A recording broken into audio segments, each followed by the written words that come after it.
quickly with the table staff.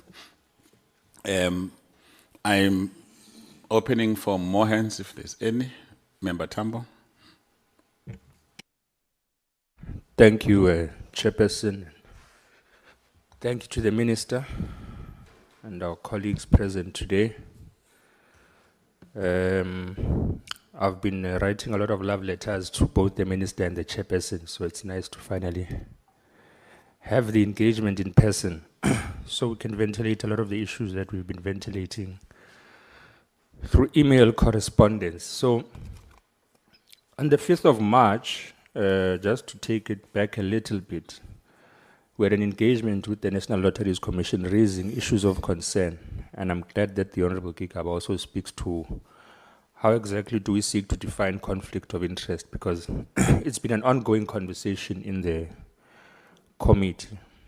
And on the 5th of March, as the EFF, we raised specific concerns about the alignment of quite a number of the bidders with the African National Congress in various manifestations. We spoke about Hosken Consolidated Investments, which is led by Johnny Copeland, who was a minister of the ANC in the 90s, which has affiliations with SACTU, a union of COSATU. We spoke about Tebe Investments, which was also a bidder, which donated about 60 million to the ANC in 2021 for the local government elections. And we posed a question to the National Lotteries Commission as to how was this not flagged and picked up in the first place, and how were these entities shortlisted. It would later also become apparent that there was a Sizekaya Holdings, which was established a couple of weeks before, if I'm not mistaken, the bidding for the National Lotteries license closed, which has shareholding by Gold Rush Consortium, which we are all now aware is led by one Sandile Zungu, who was a chairperson hopeful in the African National Congress's KwaZulu-Natal Provincial Conference, and also by one Moses Tembe, who's a, whether true or not, known affiliate of the same political party.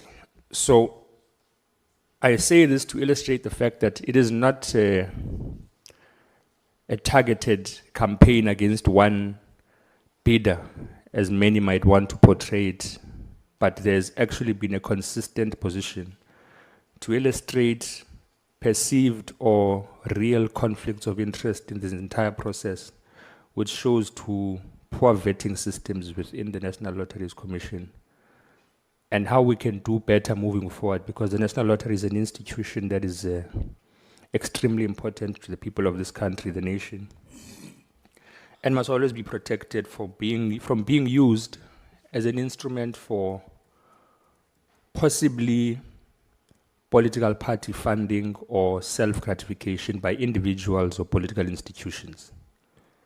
So it's really an earnest to protect this institution from being crippled by political infiltration. We've heard more, as the days have gone by, that there's actually two streams of political interest.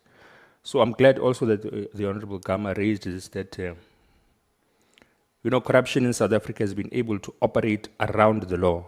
So the National Lotteries Act has a very technical and definitive definition of what constitutes, what it deems a political exposure in terms of political office bearers.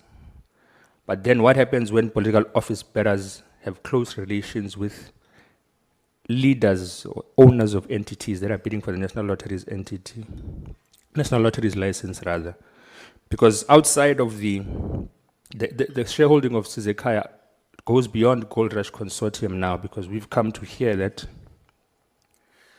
there is also Bellamont Gaming, which for the interests of not naming individuals that might not necessarily be actively involved in the political process, the name of the Deputy President of South Africa has come up as well. So Sizekaya has two streams of political interests, through Gold Rush and through Bellamont Consortium as well, through Sandile Zungu, and now we're hearing through the Deputy President, Paul Mashatile.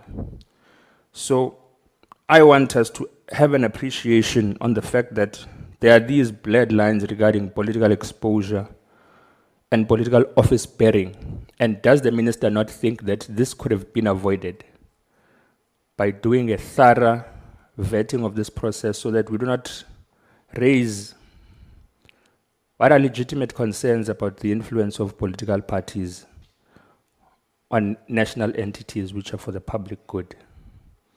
Does the minister think it was wise?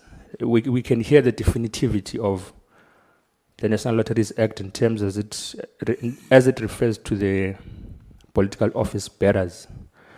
But with the history of this country, particularly recent history, of how we know how sub-entities, shell entities, spouses, relatives are utilized to navigate around laws that prohibit political office bearers from running state institutions or trading with the state, does the minister not think it would have been wise to pursue the awarding of the license to an entity less politically exposed, whether directly or indirectly, whether through office bearers using relatives, using sub-entities, using colleagues, using sub-entities, and things of that nature? I'm interested in the ethical question of it and how it could have been avoided. The second part speaks to the bid evaluation committee. So there's been concerns raised around conflicts of interest around the bid evaluation committee members, and I also do not accept that the entity that appointed the bid evaluation committee can then conduct its own investigation to clear those people of conflict of interest. I think that's a conflict of interest in itself. There should have been external sourcing of assessment as to whether these individuals are conflicted with bidders for the very license that they are supposed to award.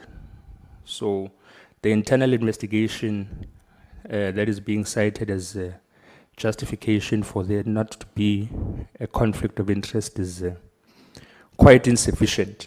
And the Auditor General indeed could have been a mechanism, because the questions are now becoming much broader and the legitimacy of the process is becoming quite questionable. The chairperson, I had Honorable from POSA asking that who are the names. We've been made privy to some of the names. Andrew Mashifane, we're told, was the chairperson of the bid evaluation committee, was found to have conducted misconduct in 2023 by the Independent Regulatory Board for Auditors. Was he vetted before he was appointed? Miriam Motamu was a committee member who we're told attended a gala dinner of Gold Rush Consortium. Was this individual vetted? And Anne Maripuli, we're told, owns machines in an establishment in Tshwane, which belong to Gold Rush Consortium. That means she was trading with the very entity that she was supposed to preside over as to whether a license should be awarded to or not. So how thorough was the vetting process of the appointment of bid evaluation committee members? And perhaps the Honorable Kikawa's point becomes important as well, because perhaps we're asking the wrong person when we ask the minister. Was the minister directly involved in the appointment of the bid evaluation committee?